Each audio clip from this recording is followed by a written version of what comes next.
तो अब ये जन्म तो हम लोगों का ऐसे ही चला गया, ऐसा कुछ अनुग्रह कर दो कि अब हमको किसी जन्म में दरिद्र न होना पड़े, हम धर्मनिष्ठ हों, सदाचारी हों, गौ ब्राह्मण संत माता पिता अतिथि इनके पूजक हों, देवताओं में श्रद्धा रखने वाले हों, सदाचारी धर्मनिष्ठ हों और धनवान भी हों। ये सब कुछ, ये सब एक साथ ही मिल जाए, ऐसा कुछ उपाय हो तो आप बता दो। उग्रदेव प्रसन्न हो गए। उन्होंने कहा कि देखो, तो जिस दिन से पुरुषोत्तम मास शुरू होगा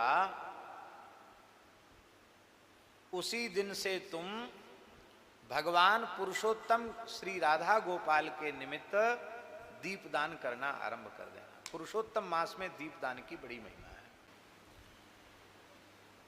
और महाराज जी वो उग्रदेव कह रहे हैं कि चाहे जितना दरिद्र व्यक्ति हो दीपदान करने लग जाए,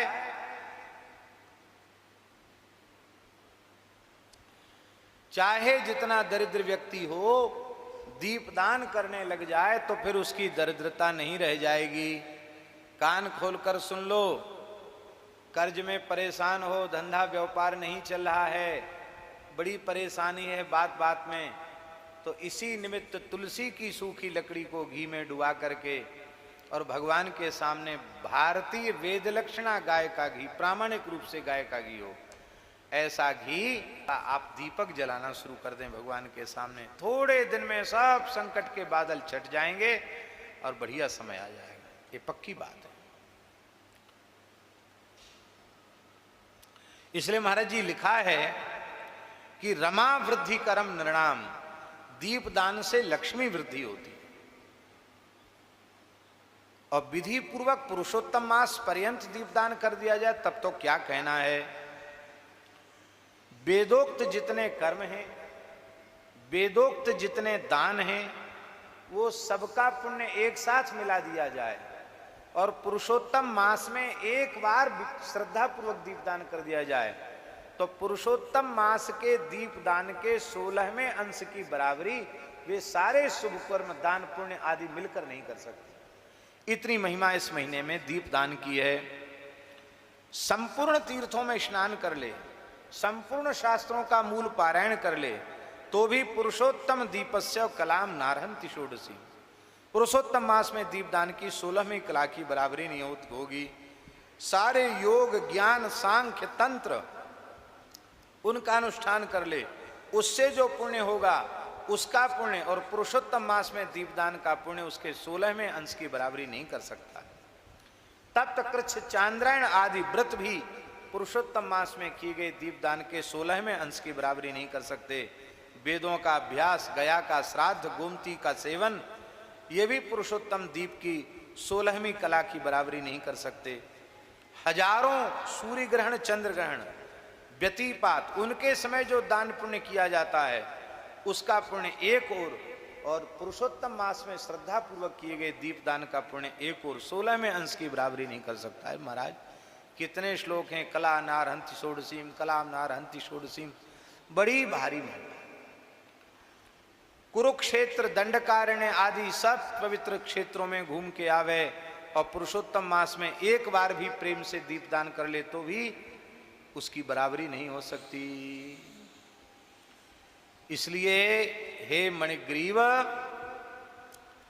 ये बड़ी गुप्त बात थी पर हमने तुमको बता दी क्योंकि तुमने हमारे प्राण बचाए तो हमें तुम्हें कुछ न कुछ तो देना चाहिए, इसलिए हम यही तुमको दे करके जा रहे हैं। तुम प्रेम से दीपदान करो। और महाराज जी लिखा, बंध्या स्त्री दीपदान करे पुरुषोत्तम भगवान के निमित्त पूरे महीना विधि पूर्वक, उसे पुत्र की प्राप्ति होगी। भ्रष्ट राज्य वाले को राज्य मिल जाएगा, जो चाहोगे सो हो जाएगा।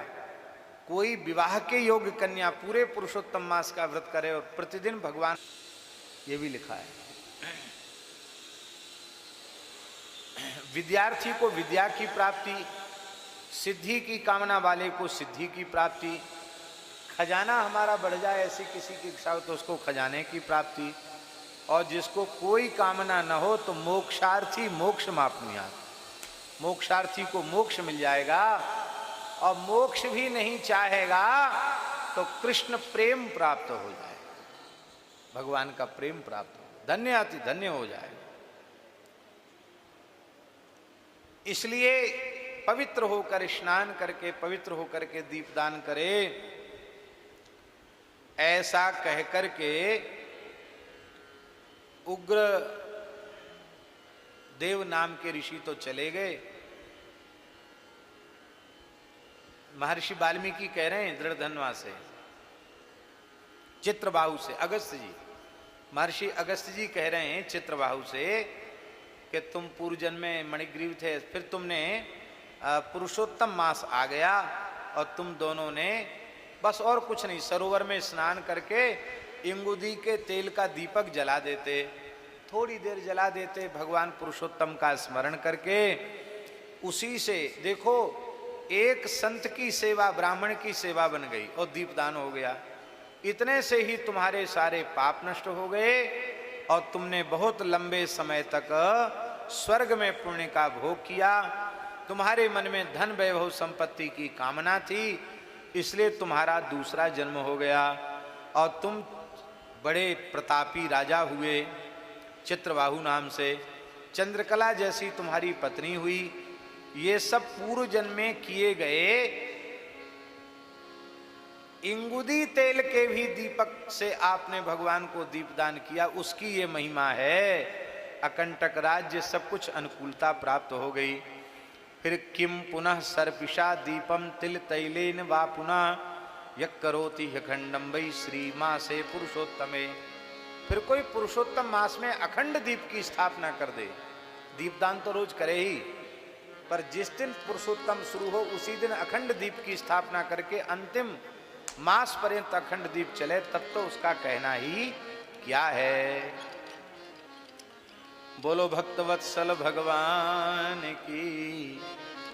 तो शाम को दीपदान अवश्य करना चाहिए, हो सके तो सभी लोगों को दीपदान। यहाँ तो यमुना जी करे आओ, गोपेश्वर करे आओ, पीपल के नीचे कर दो, कहीं कर दो, मलुकदास जी की समाधि के निकट कर दो, क्योंकि सर्वत्र भगवान विराजमान है, ब्रजभूमि है, दीपदान अवश्य करना चाहिए।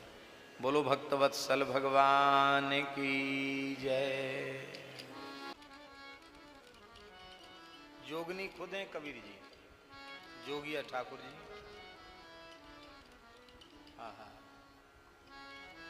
तन मन प्राण को एक करके श्री ठाकुर जी में लग जाओ, बस इसी से प्राण जीवन धन का मिलन हो जाएगा। तो ये बेचारे संसार के भोगी पुरुषों में उनको कहाँ ये सब पीर जगती है। वो तो खाने पीने सोने में मस्त हैं, उनको कोई परवाह नहीं। इतना समय नष्ट हो गया, अब कितना समय बचाया है, इसकी कोई खबर नहीं है, एक पल की खबर नहीं, फिर भी बेसुध बैठे हुए हैं, बेहोशी में जी रहे हैं। तो श्री सुखदेव जी महाराज कह रहे हैं, ऐसे विषयासक्त जीव उनके कल्याण का कोई साधन हमारे पास नहीं। क्यों? कल्याण की इच्छा हो उसका ना कल्याण होगा, कल्याण की इच्छा ही नहीं है।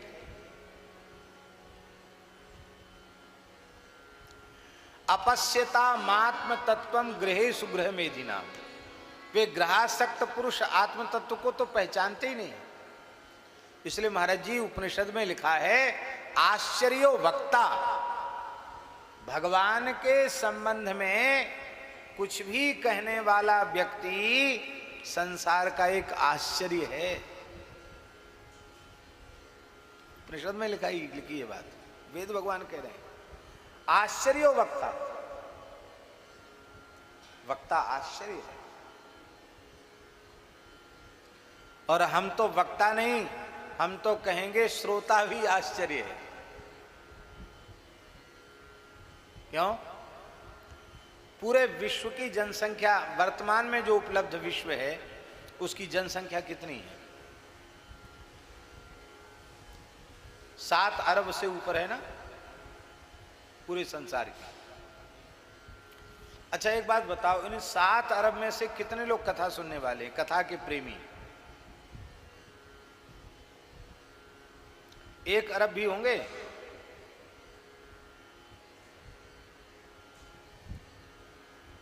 पूरे संसार में गिनती करो तो 1 करोड़ भी कथा प्रेमी मिल जाएं तो बहुत बड़ी चीज समझो। नहीं, 1 करोड़ भी नहीं है, भले बड़े से बड़े विश्व प्रसिद्ध वक्ता हों, 1 करोड़ भी सुनने वाले लोग नहीं।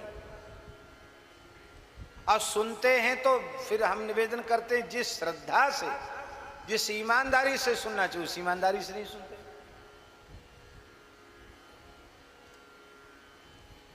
अत्यंत निकट रहने वाले लोग भी नहीं सुनते।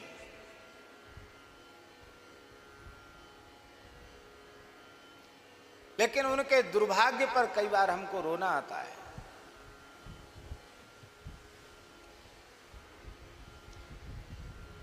जब यह कथा कीर्तन दुर्लभ हो जाएगा तब पश्चाताप के अतिरिक्त उनके हाथ में कुछ नहीं बचेगा। इसलिए भैया ये सत्संग की यमुना जी बह रही हैं, गंगा जी बह रही हैं, इसमें गोता लगा लो नहीं, हम तो कहते इसमें से एक क्षण के लिए बाहर निकलो ही मत। किसी घड़े में हजारों छेद हों और हम दें कि ले भोले शंकर जी ले आओ जमुना जी का जल भर लाओ, आप ला सकते हैं जल भर के? उस हजारों छिद्रों से युक्त घट को यमुना जल से परिपूरित रखने का एक ही साधन है कि उस घट को यमुना जी में ही डुबाकर रखो। ये हम लोग जो है ना वो हजारों छिद्रों वाले घड़े के जैसे हैं। ज्ञान वैराग्य भक्ति का रस बार बार बाहर निकल जाता है। भैया बाहर निकलो काहे को? ये सत्संग सुधा सरिता में ही डूबे क्यों न रहो, अहरनिश उसी रस में क्यों न डूबे रहो, उसी भाव में क्यों न डूबे रहो, उसी में क्यों न जियो।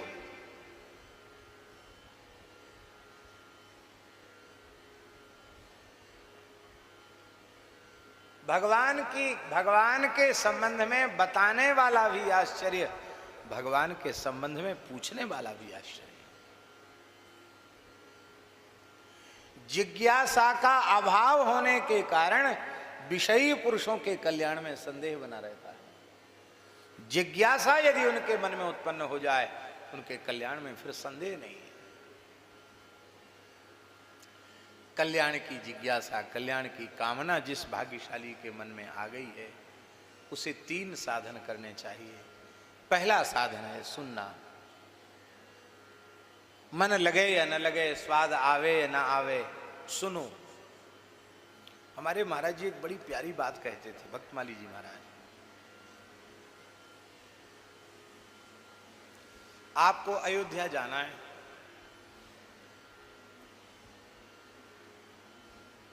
आप स्टेशन पर पहुंच गए, आपने टिकट काटने वाले से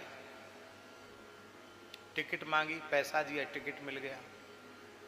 अब आप टिकट खरीदने के पहले ही तर्क वितर्क करने लग जाओ, हम अयोध्या पहुंच जाएंगे कि नहीं। अरे भले आदमी, टिकट तुम्हारी जेब में है तो ट्रेन में बैठो, पहुंचे, ट्रेन तैयार खड़ी है, पहुंच जाओगे। फिर वो पूछे कि तुम हमको टिकट अयोध्या का कैसे दे सकते हो, तुमने अयोध्या देखी है? गए अयोध्या? कनक भवन बिहारी जी का दर्शन किया तुमने? बोले हम तो नहीं गए। अरे जब तुमने खुद ही अयोध्या नहीं देखी तो हमको अयोध्या का टिकट देकर अयोध्या कैसे भेज सकते हो?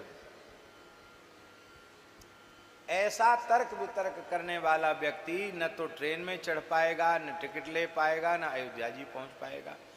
टिकट काटने वाले ने भले ही अयोध्या कभी न देखी हो पर अयोध्या का टिकट उसके पास उपलब्ध है। महाराज जी कहते थे ये सत्संग की खिड़की पर ठाकुर जी के चरणों तक पहुंचने का टिकट मिलता है। कहने वाले ने भले ही कभी ठाकुर जी को न देखा हो, स्वप्न में भी न देखा हो, पर व्यास, वाल्मीकि, सूर, तुलसी, मीरा इनकी पवित्र वाणी वो कहते हैं। तो ये सब टिकट है भगवान के चरणों तक पहुंचने का। आप श्रद्धा पूर्वक लो, समर्पण की पूंजी दे करके श्रद्धा और प्रेम पूर्वक भगवत चरणों में पहुंचने की जो व्याकुलता है उसका टिकट ले लो और सत्संग की ट्रेन में चढ़ जाओ तो आप पक्का अयोध्या पहुंच जाओगे, इसमें कोई संदेह। कितनी प्यारी बात। इसलिए मत कहो कि ये इन्होंने तो अयोध्या देखी नहीं, ये भगवत प्राप्ति की बात करते हैं, कैसे हमको भगवान की प्राप्ति। हमें भाई नहीं भाई, ये राम जी जाने, गुरुदेव जाने। लेकिन यदि, क्योंकि हम नहीं बोल रहे हैं, ये जो कुछ है ये व्यास वाणी है, सुखदेव जी की वाणी है, इनकी वाणी में विश्वास आप करेंगे तो आपको निश्चित भगवत प्राप्ति होगी, इसमें संदेह नहीं। इसी जन्म में होगी, इसी शरीर से होगी, इसमें भी संदेह नहीं। बस ईमानदारी से स्वीकार कर लो, दृढ़ता से मान लो, काम बन जाएगा। हे राजन, चाहे कोई साधक सांख्य के पथ पर चले या योग के पथ पर चले या स्वधर्म निष्ठा के पथ पर चले, अर्थात चाहे ज्ञान योग का आश्रय ले, चाहे भक्ति योग का आश्रय ले, चाहे कर्मयोग का आश्रय ले, सारे साधनों की चरम परिणति इसमें है कि मृत्यु के अंतिम क्षण में भगवान की याद आ जाए, भगवान से ऐसा प्रेम हो जाए कि भगवान की याद आ जाए।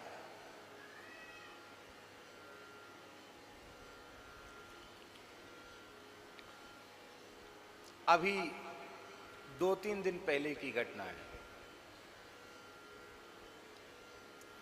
एक माताजी हैं, पूज्य श्री बक्सर वाले महाराज जी की कृपा पात्रा है। उनके पिताजी गोरेदाऊ जी वाले बड़े महाराज जी के कृपा पात्र, बड़े भक्त हैं। यहाँ आई थी, सुना पिताजी की तबीयत ठीक नहीं, तो चली गई। स्पष्ट 3 बार स्पष्ट हम ये सत्संग का फल बता रहे हैं आपको, गृहस्थ व्यक्ति की बात बता रहे हैं आपको। मृत्यु के अंतिम क्षण में उनके शब्द थे भगत जी के, दास को उन्होंने याद किया और कहा बस कोई काम मत करो, केवल कथा सुनो, कथा सुनो, कथा सुनो, कथा सुनो, कुछ मत करो, केवल कथा सुनो। और अंत में कहा श्री सीताराम, श्री सीताराम, श्री सीताराम, और श्री छोड़, 3री बार श्री सीताराम कह के प्राण त्याग दिए। स्पष्ट। एक किसका फल है ये? भैया चाहे किसी रास्ते पे चल के जाओ, अंतिम क्षण में भगवान की याद आ जाए। जो प्यारा होगा उसी की याद आएगी। संसार प्यारा होगा तो मरते समय हाय बेटा, हाय पोता, हाय बहू। कई परिवारों में लोग मरने लग जाते हैं ना, लोग घेर लेते हैं इकट्ठे। वो तो बेचारा मरने वाला है, उसको लोग कहते हैं बब्बा आंख खोलो, फिर नहीं खोलता, ऐसे खोलते। मोड़ा पे मूड पे हाथ धर जाओ, थोड़ा बहू को देख लो। अब वो भीतर उनके कितना प्रेम है तो भगवान ही जाने। रोने लग गए। वो बेचारा सोचता है कि अरे राम राम, देखो कितने लोग दुखी हो रहे हैं। तो उनका रोना गाना देख करके मोह में फंस करके अब बस जीवन। अरे कम से कम मरते समय तो घेर कर कीर्तन करो, ये भी नहीं होता। पोता को देख जाओ, पोती को देख जाओ, उसके सिर पे हाथ धर जाओ, नाती के सिर पे हाथ धर जाओ। अरे भैया हाथ धरते धरते तो मृत्यु का समय आ गया, अब कितना हाथ धरे मूड पे भाई? अब तो राम राम करो। नहीं, राम राम नहीं करो। एक ही एक सिखावत जपत न आप, तुलसी नाम प्रेम कर बाधक पाप। बरवे रामायण में गोस्वामी जी ने कहा। पहला काम है सुनो। सुनना आ जाएगा तो भगवान मिलेंगे, पक्की बात है। भगवान की प्राप्ति का पथ सरल हो जाएगा।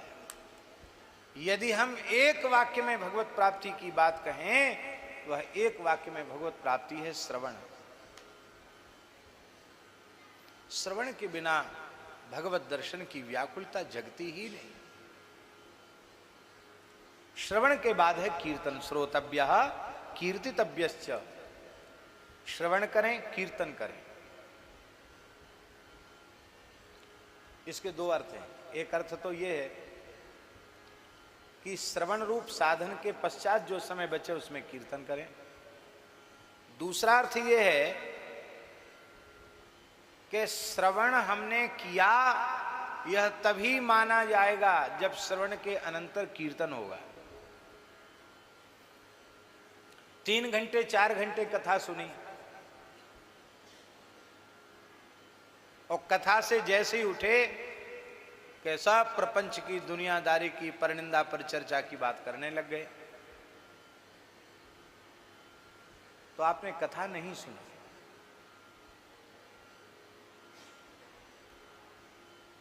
भैया जी, इन कान रूपी पुटकों में भर भर करके कथा रस इतना पियो, इतना भरो, भरे निरंतर हो ही न पूरे, कि हृदय में ऐसे लबालब भगवत भागवत चरित्र भर जाएं कि जब वाणी फूटे, जब वाणी प्रस्फुटित हो, तो या तो ठाकुर जी की कोई लीला निकले या किसी भक्त का चरित्र निकले, और कुछ वाणी से निकले ही नहीं। कीर्तितव्यश्च। तीसरा साधन है स्मर्तव्यः, स्मरण करें। हर समय भगवान की याद करना, स्मरण करना। स्मरण की पूर्णता क्या है?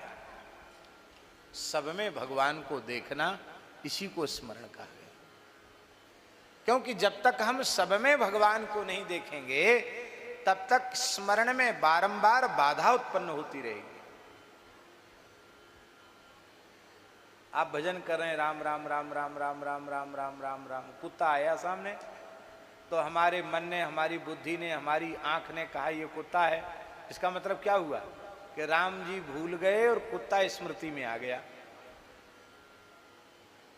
इसलिए स्मरण की सिद्धावस्था श्री नामदेव जी महाराज ने प्राप्त की। अग्नि की लपटों में विठ्ठल को देख लिया, कुत्ते में पंढरीनाथ जी को देख लिया, प्रेत में भगवान को देख लिया। ये है सच्चा स्मरण। प्रहलाद जी ने स्मरण की सिद्धावस्था को प्राप्त किया, सर्वत्र भगवान का दर्शन किया। एक और बात कह दें, 3 साधन है। कौन कौन? श्रवण, कीर्तन और स्मरण।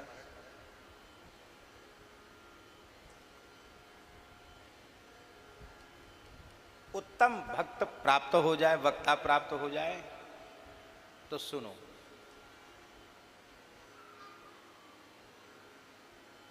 उत्तम श्रोता उपलब्ध हो जाए तो सुनाओ, कीर्तन करो।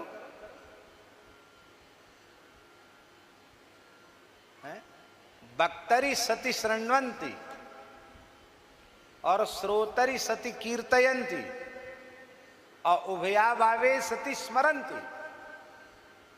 न वक्ता हो न श्रोता हो, अकेले बैठे हो तो इधर उधर मन न जाए, फिर खूब नाम जप हो, खूब स्वाध्याय हो, खूब चिंतन हो। इन तीनों साधनों में निरंतरता बनी रहनी चाहिए। इन तीनों साधनों में निरंतरता बनी रहनी चाहिए। इन साधनों में निरंतरता बनी रहेगी तो फिर वह समय दूर नहीं है जो भगवान में सहज प्रेम हो जाएगा। और जब भगवान में सहज प्रेम हो जाएगा तो भगवान की स्मृति ही फिर मृत्यु के क्षण में बनेगी। भगवान की स्मृति को छोड़कर दूसरी स्मृति, क्योंकि ये सिद्धांत है महाराज जी, जो प्रिय होगा